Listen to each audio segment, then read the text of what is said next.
I think a lot of you all are dating right now because, and I think it's first time dating. I'm getting a lot of questions about how to date, first time questions that are really important to ask the other person. And whether you're dating on a dating app, Zoom, or you're messaging, or however, FaceTiming, however you're meeting, the questions do not change, nor do the areas you should go into when you're exploring another person for a first time date. So I'm going to give you dating questions and areas that are significant for first time dates. I say that because therapeutically, there are areas of a relationship that I already know if you don't understand where the other person's coming from, it's not going to work. I don't care how hot they are. I don't care what they look like or what they have or what they drive or where they live. These are fundamental questions that are building grounds, and they're going to surprise you. There's two main areas. There's travel, and then there's the ability to have a relationship, your goals, and how to ascertain those questions. And then at the end of this video, I'm going to talk about dating safety, especially if this is a first-time person or relatively new relationship. This YouTube will be followed up with another one about second areas, if you get a second area, and then you can space those according to second, third date, whatever. Those are significant as well, but these are the first two, because if you don't have these two locked in and you feel like you get this person, like you're with this person, I wouldn't go on a second date, because why waste your time? If you're really serious about wanting a long-term relationship, it's important that you get serious with yourself about what matters. Okay, so travel. The reason I mention travel is because research study after research study have rated travel and the ability to what you decide or think about travel as a laying ground for a second date. In fact, travel sparked more couples to go on a second date than anything else. And it wasn't whether they traveled or where they went that mattered. It was how they felt about travel. So these are the questions that I think you should ask on a first date in regards to travel. What amazing adventures have you been on? And I would say that because you're trying to get at what is significant to the other person.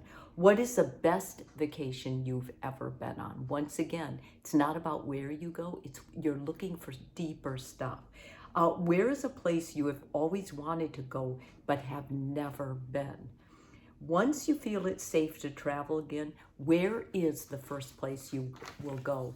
Now, these questions are pretty easy, and you notice right away they're not open-ended. They're things that are going to draw your partner out.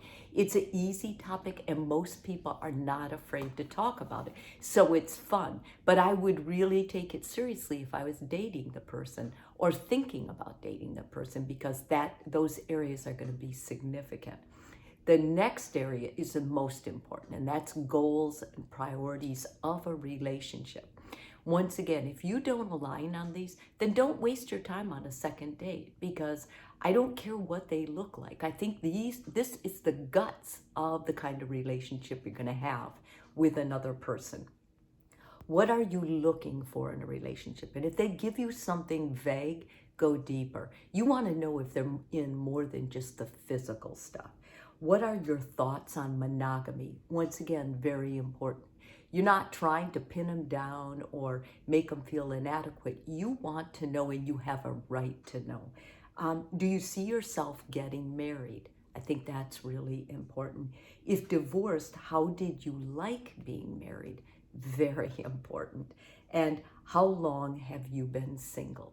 I think that question, because we make assumptions when we're with someone, and we assume they've always been single, or if they say, yeah, I was in a really rough relationship a while back, I want to know how long a while back is, because many people are afraid to ask. They're like, well, I don't want to get that personal. Get that personal. It's important.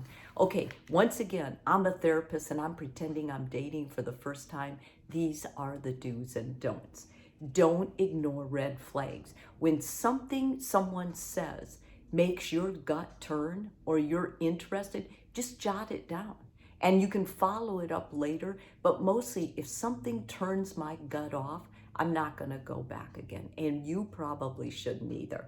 Stay away from sex. I know a lot of people say, well, we're married. We had sex on the first date. Sex should not be recreational. It should be something intimate and sacred. And you cannot expand, you cannot explore that on a first or second or even third date.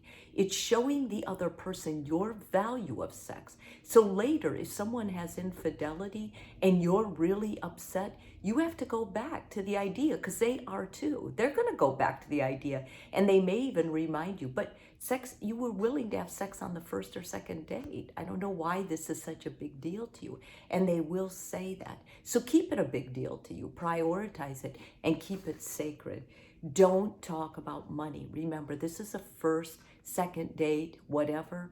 You don't want to bring up money yet. It's not important. It is important later if you start getting really serious, but it's not at this stage in the game. Throw away any checklist you have about how the person looks. This is really important, because if you've got it in your mind, well, I always wanted someone that was really tall or someone that was really dark or whatever, you're going to lose the essence of what the person is in front of you. And that's a terrible thing to lose. Avoid yes and no questions. It's too easy to answer a yes or no question. And this is where vagueness comes in. So every question I gave you so far makes the other person, or allows a space for the other person to talk and open up. Skip the pickup lines. They look cheesy, they make you look superficial, and they're not worth it. So and it kind of is it makes your partner feel like you really think they're at that level, and that's degrading. Even if you're not meaning it to be degrading, it can be. And do what you need to do so you're not real stressed before you meet. That might be exercise, that might be getting together with a friend, that might be having a hot cup of tea or some other beverage that'll make you calm down. Don't appear drunk. Don't use something to make you high or stoned. Rather, stay in your mind, be clear about what your intentions, but just lower the stress. Breathing before you get on is a really wise idea. So remember, this is your first date video, how a therapist takes a first date.